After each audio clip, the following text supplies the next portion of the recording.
Good afternoon. Welcome to United Compass. This is episode 10 as we point Northeast Colorado to hope. Question for you today. Who is my neighbor? Well, if you draw a circle around your house or drive down the road, you might be able to define that very simply. But Jesus broadened it for us when he was challenged by a religious leader of the day. The religious leader was trying to trip him up and asked, "So give me what is the greatest commandment?" And Jesus said, "What do you think?" And the guy said, "Love your neighbor as yourself and love the Lord your God with all your heart." Love the Lord your God was obviously number one, and love your neighbor as yourself. And Jesus says, "You are right." So the guy was like, "Oh, I'm still trying to trip Jesus up. So let me say, then who is my neighbor?"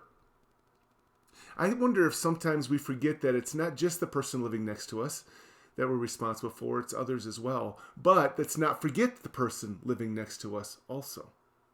So Jesus goes on to give the parable that we know today as the parable of the Good Samaritan. A man went down the road from Jerusalem to Jericho and got caught by robbers, beat up, all the stuff taken, left for dead.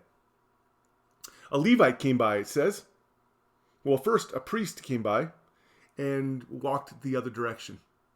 Then a Levite came by and slipped by the other side as well. Third was a Samaritan. Now, the Jews really despised Samaritans quite a bit because they were half-breeds. Even though they were living in the land, they were the result of Jews who weren't following God's commands. And yet, this man is the one who showed compassion, stopped, bandaged him up, took him to a hotel, gave the hotel 2 days' wages. You and I, 2 days' wages to help this guy out. What would it look like for me? What does it look like for me to encourage and help other people in that way? And then Jesus asked the man the question, asks us the same. Which of these three do you think proved to be a neighbor to the man who was in need? And the teacher, through gritted teeth, said, "I suppose the one who showed mercy." He couldn't even bring himself to say the Samaritan.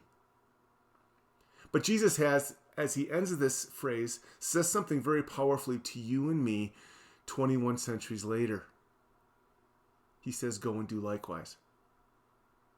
What does it look like for you and for me to find my neighbors, to identify, as we looked at last time in episode 9, the 418ers in our midst, the ones who need compassion, the broken, the blind, the hurting. What does it look like to find those, to see those, and then to 419 them, to welcome them, to help them, to neighbor them, to love them as Jesus is encouraging us to do? Go and do likewise. May that be true of us this week, as we pursue the heart of God for all people, as we welcome all people to the table. Have a great week as you keep living the hope, the welcome found only in God. Remember, my friends, there is always hope.